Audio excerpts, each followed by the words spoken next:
This week's episode is brought to you by Campaign Refinery, an amazing new email marketing automation tool.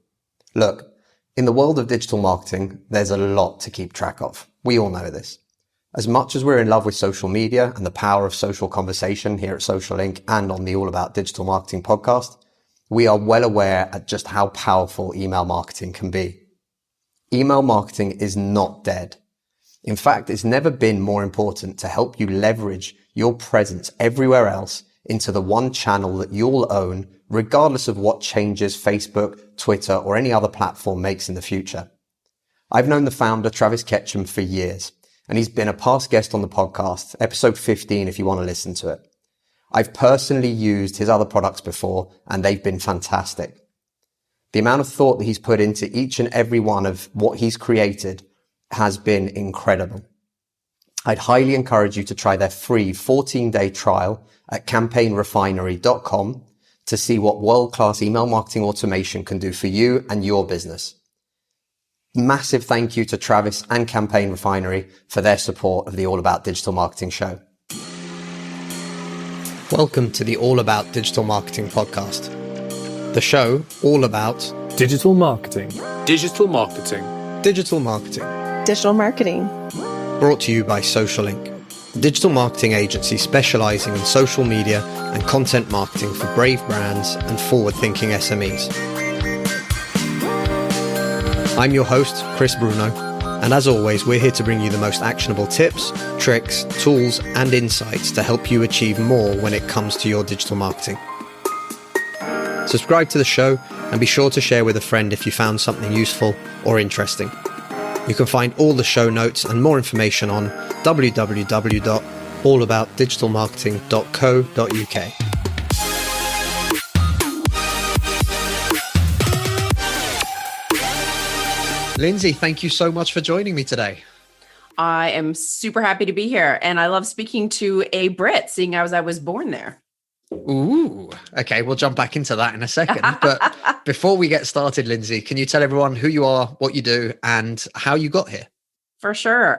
So I'm Lyndsay, and I'm a content marketing expert, and I've had businesses in the past, and then got into being a VA. I actually used to work part-time for just a couple of companies when my kids were small, making like $11-14 an hour.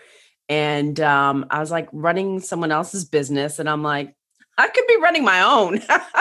And so I got into the VA business, did it on the side. I was like burning the candles at both ends. And I just kind of went, all right, I'm either in or I'm not in. And so I just dove in and started my business. And just with networking, it kind of grew organically. And I was just doing it part-time because my kids were really small. And then once they went to school, I was like, all right, this is it. And just the earning potential and carving my own day and, doing my own thing. And yeah, and then I got out of the VA part, the admin, because I hated it. And I loved content marketing, and clients were getting such good results from it. And it's fun. It's creative. And it's like learning how to attract and all that psychology behind it. And there's different elements, right? It's not boring. It's definitely not boring, and actually something that we just started talking about before I hit the record button, which is it's never ending. Like there's always something new. We're always dealing with a new platform, a new tool, a new type of content that needs to be created for an existing platform. So it's something that can be a real challenge, and especially for small business owners. So yeah, I'm going to take us off on a tangent before we've even started the main content. But for small business owners, actually, it is really challenging, I think, to be able to keep up with just how much there is to do, right? We were talking about this a little bit beforehand. And even for us, you're running an agency, you know what to do. You're pretty quick at being able to do things because this is what you do all day, every day. But for small business owners that are actually doing this themselves, it's near impossible to keep up today, right? It's brutal, and it changes. And then, so you always feel like you're behind the 8 ball, and then you never feel like you're winning at something, so to speak. And it can be really deflating. And then, you see some other people crushing it, and then you feel like you suck and that you got like imposter syndrome. So it can really mess up with your mind. And to me, it's like, focus on a couple of things that works, and like leverage it and squeeze the lemon. And if you have time and the ability to add something on or test it, right? It's okay to test. And if it doesn't work out, it doesn't work out. It's like everyone was like, ooh, Pinterest for business and stuff like that. And I'm like, maybe if you're in design or crafts, I don't know. It's not if you're my an thing. architect, definitely. Outside of that, maybe not. I know. And I know there's still some people that do it and maybe they do it well and maybe they get tons of business from it. And then there's like TikTok now and like people are, getting business from TikTok. And it's like people went on a Snapchat tangent for a while and then that went away. So it's hard to know when to jump on the bandwagon and when to not. And also like to me, I'm like, I value my own time and like, what are my priorities? It's hard. You feel like it's like a never ending quest. There you go. See, so if you are thinking and feeling these things yourself, you now know you're not okay. alone. I know you and I are like agencies and we run businesses and help people do these things.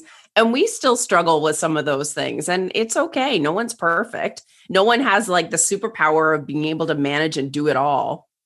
And this is something actually that a lot of people don't realize. When brands are doing it all, it's because they have huge budgets to be able to make that happen. And I think that's something that's really key for people to understand, because if you start going down each rabbit hole, you can lose lots of time, a lot of money, a lot of effort. And your own momentum even. Absolutely. And even if you try to do all of those things, I wouldn't be able to run my business. No. That's a full-time job. Creating content for 5, 6, 7, 8 different channels in different mediums and different variations of each thing is exhausting. So, from Instagram, having to do posts, videos, stories. IG is like, there's 3 elements of Instagram alone, for crying out loud. It's well, actually, like you end up with almost like 5, right? With IGTV and Reels as well. So you've got like 5 types of content to create for one platform. So I think for a lot of small businesses, it's just a little bit of a nice starting point to say, don't panic. Yes. And I wanted to ask your opinion on something as well, because you just mentioned this and you're like that, look for the things that work and that you can then sort of squeeze the lemon out, right? Or squeeze the lemon for. But there's something that I really believe in as well. And I say this to all small business owners that we work with. You've got to find the things that work that you're comfortable with. And what I mean by that is things that you actually enjoy doing, because if they're tiresome, painful, annoying, frustrating, and horrible, even if they are getting results, it's very hard to keep that, right? It's hard to keep that momentum. And I don't think you come across as authentic. I don't even imagine like how it would work well. Like some people are petrified of video and they don't do video, and I do it. I should do it more. I don't feel super comfortable, but like communicating with you, if this was video and it was live, I'd be like, I'd be fine. But like doing it on my own is like scary to me. I can fake it a little bit, but I'm more comfortable in podcasts, way more comfortable. And it probably shows. Not at all. You look great. And the most important thing is you've brought us perfectly to a segue to our actual content for today's episode, which is useful. So we're going to be talking about content marketing for podcasters. So anyone out there who is doing a podcast or thinking of doing a podcast, we're going to be talking a little bit about that. So what's the starting point for people? They've got a podcast and go. What should they be doing as the real basics? And by the way, I put my hand up. I know some of the things that you're going to say in advance, and I don't do them. Like, I should do that. I'm going to, as you reel off the list, I'll tell you, like, I'm at like 1% probably of everything that you're about to say. I know. I was just actually speaking this exact topic on Podfest yesterday, and 2 of my golden cardinal rules are: 1, make sure that you post your podcast on your website. So kind of like you have a blog post, have a podcast post, and it has like the audio player, it has an image. The second cardinal rule is make sure you have show notes, and they could be like a summary, bullet points of what's covered, some quotes, questions that were asked, resources that were shared. Not only does it help you SEO the page, but it allows people to be like, oh, he covers this and this and this. I need to know that, so I'm going to listen to it. So it helps hooks them in.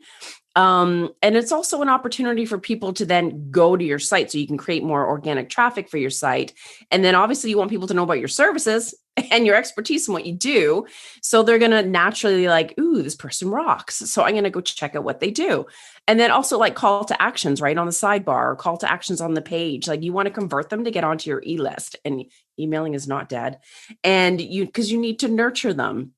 So that is my cardinal rule, because it's amazing how many even podcast shows that I've been on, Chris, that they share like a Libsyn link or iTunes, and I'm like, put it on your site. When we started this, so we actually started our podcast as a challenge. 30 days, can we launch a podcast and see what happens? So at the time, there was no nice microphone, there was nothing. Literally, it was me with a set of AirPods and talking to other people, team members, about what we were trying to do. We didn't even know what the name of the podcast was going to be or anything like that. But what was really cool, absolutely, yeah. But what was really cool is that we did actually say, right, once we had the name, we bought the domain name, we set up a WordPress website, really simple. And literally we started creating a page for every single, like a blog post, like you said, for every single episode. And it's amazing how quickly this time has gone, because we started this podcast in July 2019. We're sat here having this conversation in February 2021. Almost 2 years later. Yeah, absolutely. And, it quickly adds up. So we're at 120 something episodes. We've now got 120 pages of rich content, because there is the audio, there is information, there's links to the speakers and people that whatever they were talking about in particular, some freebies, some offers, some links to other products and stuff like that. Totally. And literally, our website is growing. It doesn't grow massively. We should do a lot more work on the SEO front and everything else. We know this. But as an agency, we're the worst ones at it. But actually, it's a hugely powerful and valuable extra additional tool. And like you said, the best thing is as well, we send one link to people. It's a link to take you to our website. If you want to sign up to the newsletter, you can. If you want to see who the guest was, you can click on his link and find him or her on LinkedIn. If you want the product or the resource that they talked about and offered free, bang, it's there. What a great way of doing it. I know. And really, like, if you're having a guest on and you share like the image and the link to your post and what have you, then they share it and all of their audience then goes to your website. So you're naturally increasing your exposure, but also like pulling more people into your world, so to speak, so that you can get more prospects. I mean, podcasts are fun, but you want more leads. Absolutely. That's what everyone's doing it for, right? Yes. Okay, so let's talk a little bit then about content marketing, in the sense of what sort of content can people be creating to support that website page? Yeah, absolutely. Now, the podcast, it's funny. It's like, it's a great episode. Like, we have great conversations, like golden nuggets of information are shared. And then people will share the podcast. Hey, check it out. Listen here, blah, blah, blah, a few times. And then it just vanishes into thin air. It's like, 3 months later, I know we all do it, Chris, we all do it. And then we share it again, and that's fine. But think about, I call it gold mining. So think about gold mining that episode, whether you're a guest on someone else's show, whether you're the host and you're talking, like it's just you, or whether you have a guest. It's like, there are so many pieces of information, stories, quotes, inspiration, statistics, points of view, questions that we've asked, like in that episode, that you can easily create more content. So, I mean, you can get transcripts, you can have a team member listen to it and then kind of pull like little snippets out of it. But it's like, you can create social media posts that are just quotes from the episode, whether it's your quote or otherwise. You can ask questions. So it's like, right now you can post after this, like, what is your favorite way of promoting a podcast? And you have like an engaging post to get more people to like answer and give their opinion. And I like this and I don't like that. Yes, I do this. And yes, I don't do that. So you can actually pull those questions, or like, hey, Lyndsay and I talked about like, the issue of overwhelm with entrepreneurs, and like, what are you overwhelmed with? Or do you know what I mean? Like, you can just pull those points of view. Lyndsay's not on Clubhouse yet. Are you? Whatever that may be. But then there's also like little tips, and that you can create tips. It doesn't matter if it's your tip or somebody else's. You're serving your audience and you're helping them be better at XYZ. And it shows that you're serving them. So that is amazing. And like, email your list, the podcast episode. I mean, you already have a warm audience and you want to stay top of mind. You want to nurture them. You want to serve them. So share that episode in an email And you can put a call to action in the PS or like, hey, did you check out this on Facebook, to like push them to Facebook or whatever. You can kind of, kill two birds with one stone. But a lot of people forget that step. Another good one, Chris, is doing a LinkedIn article. So some people do post blogs, in the LinkedIn article section. It used to be called LinkedIn Pulse, but you can share your podcast there. It's got like the image, you can put in all the good stuff, link to your website, add an image for like a lead magnet that you have, jazz it up. It really, to me, it like not only sets you apart as like a leader or an authority because you are doing those articles within LinkedIn, but it gets more views and it gets more action, and you're just leveraging that content in more ways. The key there is the leveraging the content in more ways. Like you finished off superbly, because this is true not just for podcasters, for absolutely everything that you're doing. Like if you're creating any kind of content like this, and actually us as an agency, we do a lot of video Zoom calls with clients, and we just ask them questions and we record and we get them to feel comfortable, to be natural, to just be able to respond. And then before they know it, they end up with short videos for social media and longer videos for YouTube, where they're literally kind of interview style, but they were completely relaxed. And these are the same people that tell us, I could never, ever do this. I can't hold up my phone and just record and talk to camera, etc. But again, using that, if you can do something like that, you can then clip out different parts. And we use Otter to transcribe everything, otter.ai, throw in everything. We throw in every single conversation, because literally you can go through and, like you said, stealing some quote graphics, whatever it might be, finding those statistics, what somebody else said, even from your own point of view. And it's something that I think a lot of people miss the opportunities that actually are presented. And we've actually even gone to the stage of, if we do a good enough kind of conversation about a particular topic, that literally becomes the baseline for a blog article as well. You've got all the content. Say that, for sure. And it's funny. It's like people think, oh, because I wrote a blog on this topic, or because I did a podcast on this topic, that topic is untouchable now. Like if you did a podcast on, I don't know, Facebook ads, like you can still do a blog about the exact same thing and just kind of like rephrase it and reword it and have a fresh spin. Or if I interviewed you about social media posts, I'm sure all the wisdom that you have about content marketing, I could easily then create 3 little videos that share some of those little tips that are just like a 2-minute video sharing that thing. So you can like reuse and recycle. People aren't going to be like, didn't she do a podcast on that 2 weeks ago? They're not going to remember.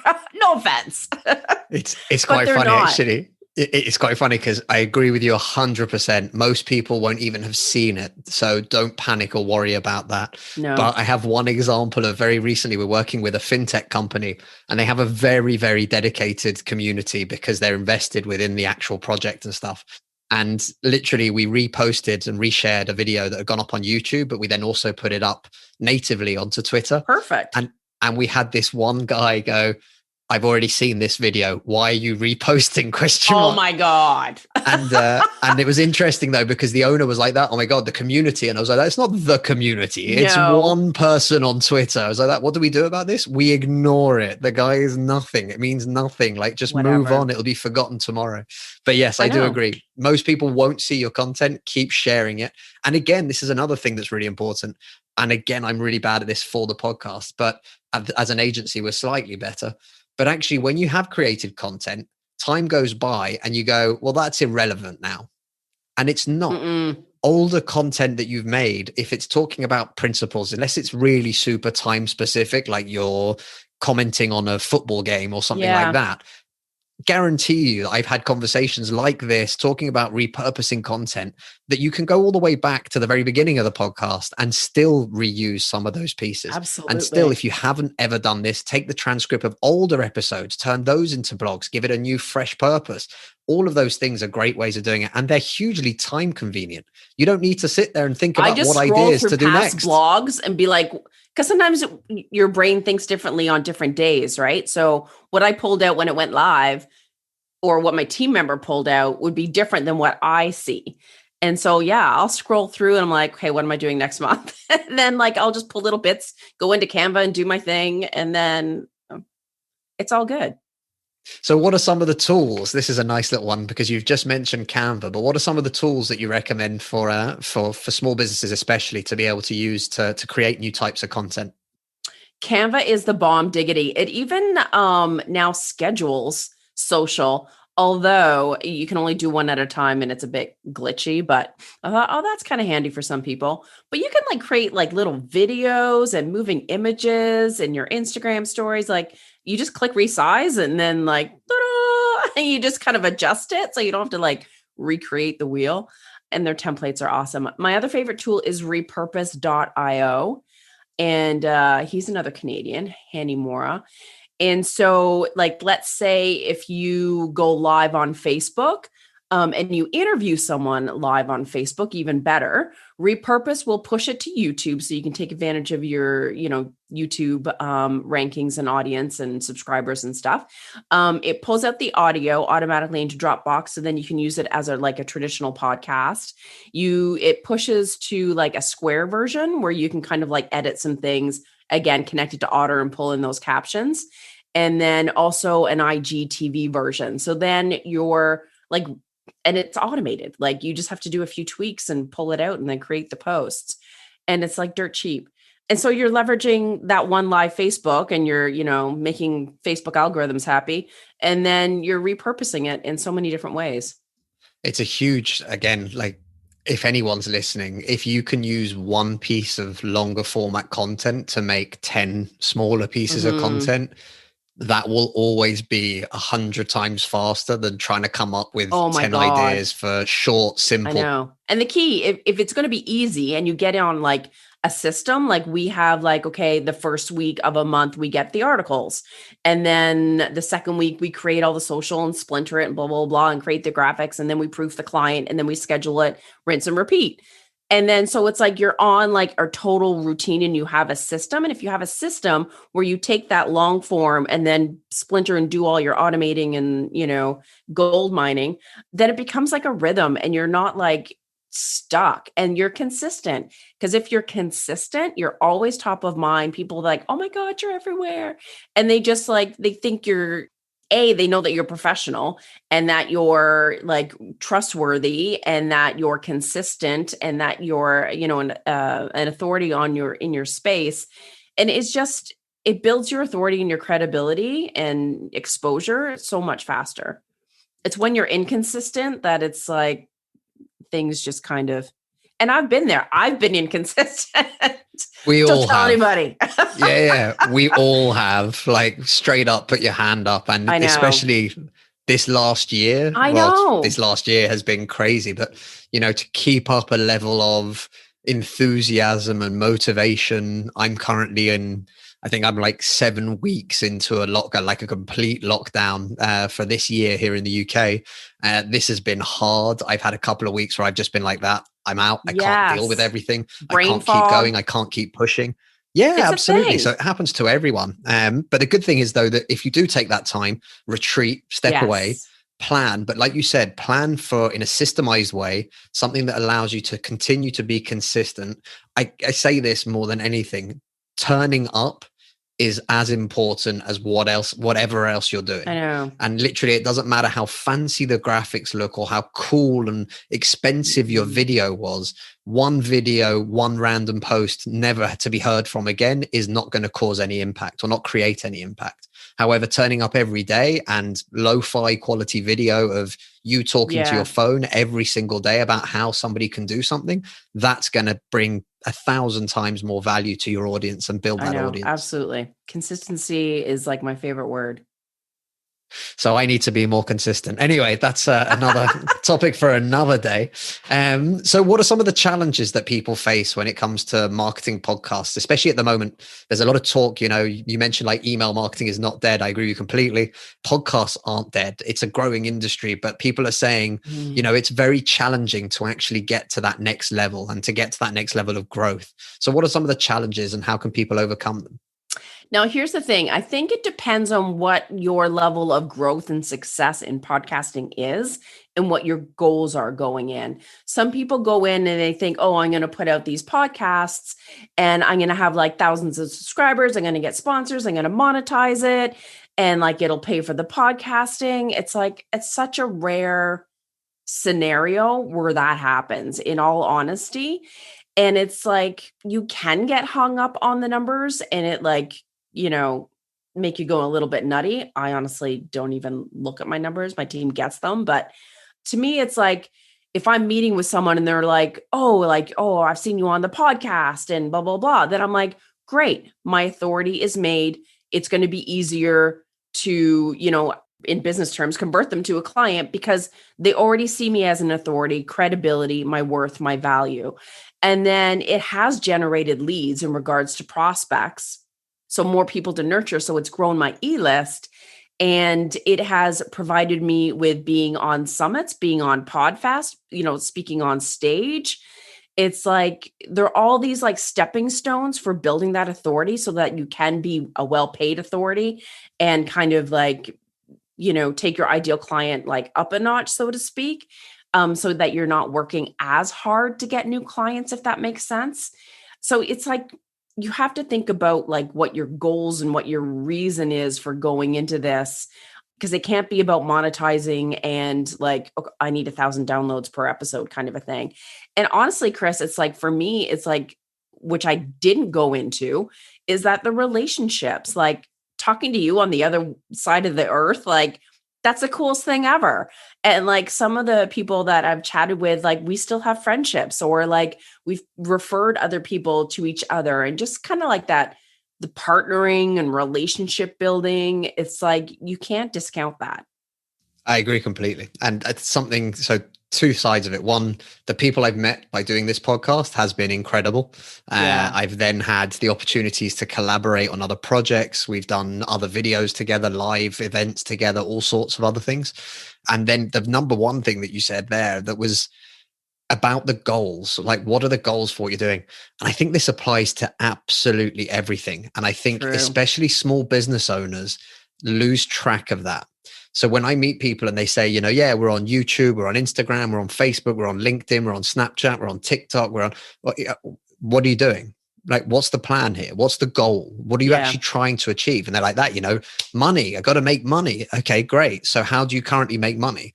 And if the goal is to make money and you tell me that 90% of your business comes from referrals, yes, nurture your referrals. Exactly. And that doesn't mean relationships. Absolutely. And it doesn't mean that you stop doing the social media. It just means that that's a secondary element. It's something that you do to support what you're currently doing and everything else that you're doing. Or maybe you use that as a way to talk about the referrals that you're currently bringing in, or the referrals that you'd like to meet, or what sort of people that you'd like to be introduced to be able to find new clients. But people often forget that. And I think we've got to a point now where society has thrown so much at us in general, and especially from the tech point of view. You mentioned Clubhouse. So I'm on Clubhouse. I was invited. I've listened to one conversation in the last 8 weeks of being a member, and I have no time. It's impossible for me to dedicate any more of my time towards that as a platform by creating content there. Why? Because I love the podcast. I'm carrying on with the podcast. I've got client work. We've got the agency. I've got my own personal brand that I deal with. There's no way to be able to do absolutely everything until you get to that level whereby you have a full team and you can comfortably afford a full team. And I think this is where a lot of people go wrong. They don't know what they're trying to achieve. And then they try and go in 400 directions, desperately hoping that they can find something that works. And it's stressful. Like, honestly, having this conversation with you, Chris, right now is like, I think I just gave myself permission to like let a couple things go. Honestly, it's like, for me, the podcast, speaking like virtually or speaking online, if you will, and the relationships that I have and referrals is how I get the most of my business. So it's like, why am I trying to kill myself trying to do this, this, and this, and this, when that's not, you know what I mean? Generating my leads, because I feel like I have to keep up with the Joneses and be like, and if someone thinks, oh, you're hardly live on Facebook. Oh, I don't know. I'll be like, whatever. Absolutely. You have to think about like what is working in your business and like lean into your strengths. And you have to be realistic. Like, I just don't have time to be everywhere.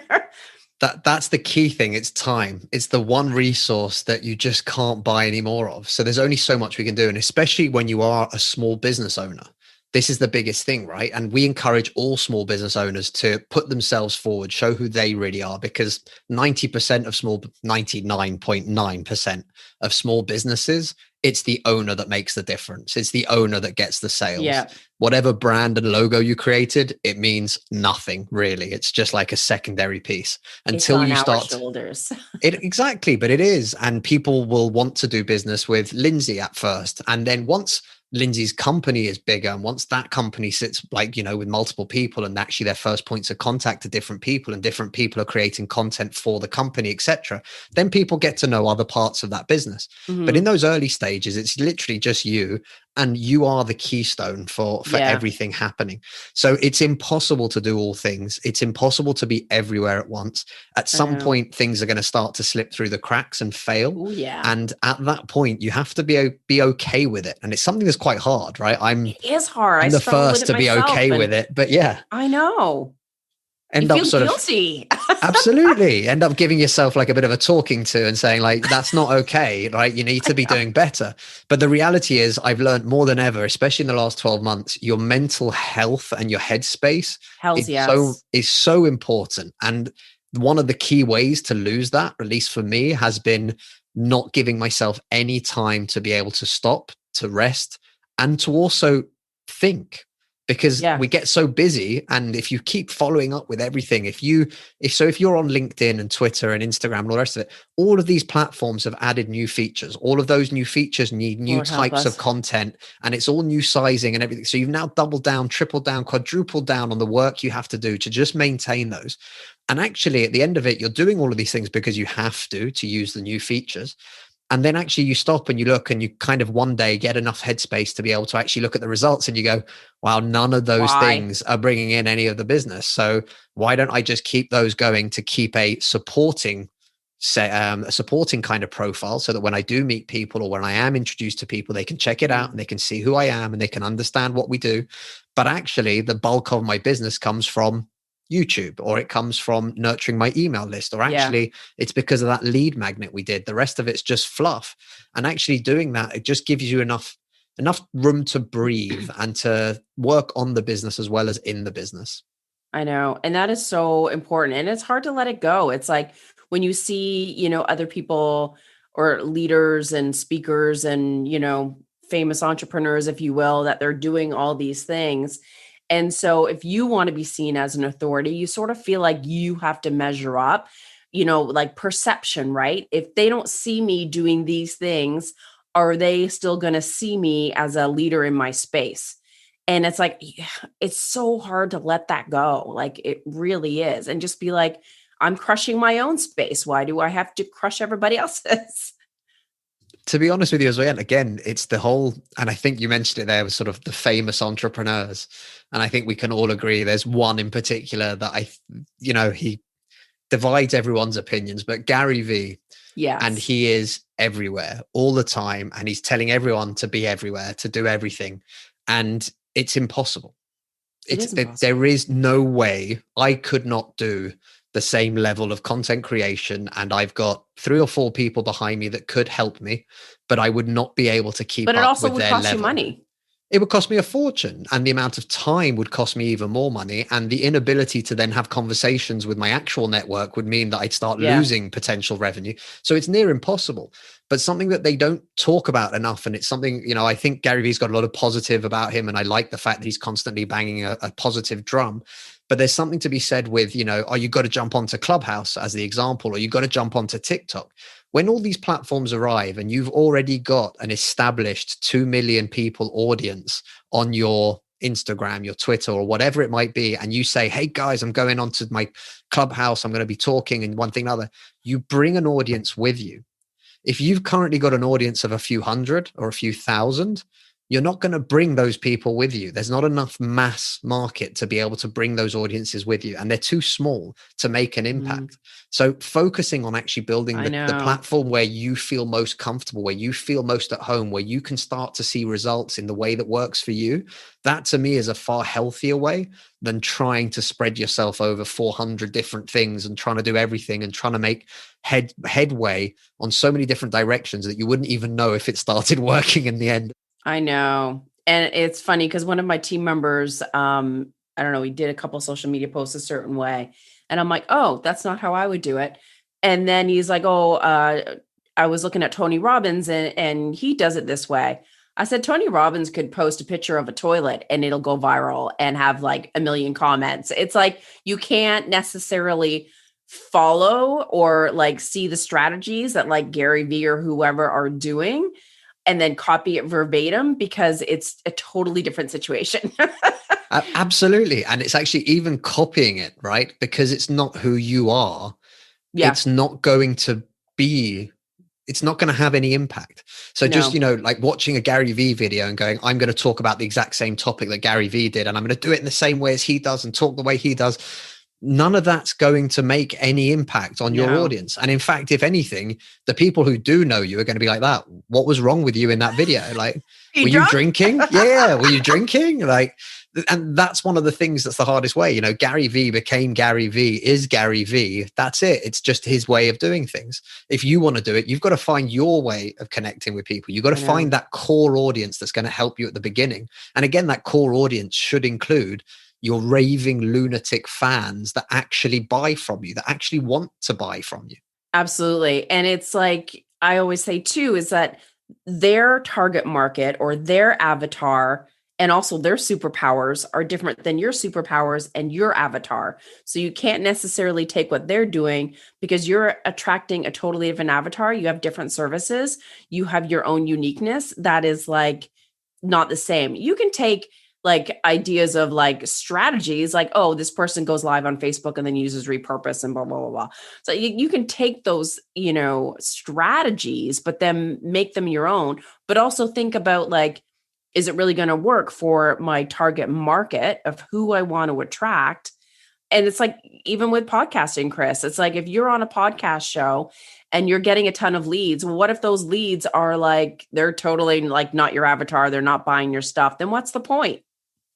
Like, you really have to think about who you're needing to attract and is where you're at and what you're doing. And even the podcast shows that you're on or whatever, is that going to take you closer to your goal? Or are you doing it for the sake of doing it? I couldn't agree more. And I think people actually, not even just when you're on somebody else's podcast or anything else. So when we do this show, I don't remember the last time we said to people, you can buy something from our agency. Like, we just don't really talk about it. Mm-hmm. But the honest truth is that most people probably can't even answer those questions about their company's website. What's the goal? Who's it for? And what's the one action that you're asking people to take? And I often I get told that I can be a little bit blunt sometimes, but I'll often say people in general, in herds, in masses, are stupid. I include myself in this. And what that means is that when we go to a website, if it's not clearly defined what it is that I'm supposed to be doing there, I lose attention. I like a goldfish, go round and round for a bit and then scoot off and go do something else. And I completely forget what it was that I was there to do in the first place. Yeah, totally. And the same thing is true for business. If people don't clearly know who are you, what do you stand for to a certain extent, depending if you're B2B, for example, if you're doing services, you've got to connect with your clients and your clients need to connect with you. Yeah. And ultimately at the end of that, what is it that you want them to do next? Because, the amount of calls I get dragged into meetings on Zoom and you finish the end of it and you're like that. What was the point of that? What happened? Like, what's the goal here, guys? Like, or, is there any kind of agenda, like in terms of you're going to do this, I'm going to do that, and then we can look at that action together steps, afterwards? Yeah, exactly. Because without it, and it's the same thing for all your marketing. We look at clients and they're like, that this was my best post ever. I posted a picture of my golden retriever and, it went viral or whatever else. And you're like, that fantastic. And what did that do for your business? Have you just inundated your Facebook page or your Instagram account filled with golden retriever lovers and dog lovers who don't actually need any kind of accountancy? services, for example. And this is something I think it can be a real challenge, and it's something that people forget.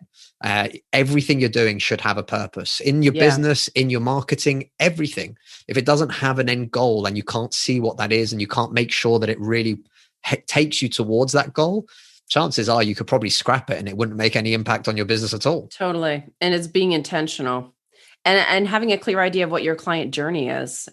And some people will have like a lead magnet that goes to a tripwire that goes to like whatever, but it's like, but they're not even like logically connected. Like, oh, I can have this, but I can get this for $20, which is like an extension of that, which should be an extension of something bigger, and then leads to like a mastermind that relates to that. Like it all has to connect and like make logical sense. It's a challenge, and I think it's a challenge for all of us. But I highly recommend, and one of our first steps with all our clients is going through what the client currently has and what they're trying to achieve. And I think for every business, and I now do this on like a quarterly, 6 monthly basis. I say quarterly, 6 monthly because invariably shit happens and we have to deal with other things. But I go through this at least twice a year to sit back and to look at our business and to say, hang on a second, well, who are the people that we're attracting? How are we bringing in clients? What are the kind of people that we're trying to attract and that we want to attract? And then what are the instructions that we're giving them? Mm-hmm. Because again, this is fundamental. Like you can make the best tweet or best Facebook video or best whatever you want. It won't work unless you know who to put it in front of, how they're going to react to it, and then actually what you're asking them to do next so that you can see that flow come in.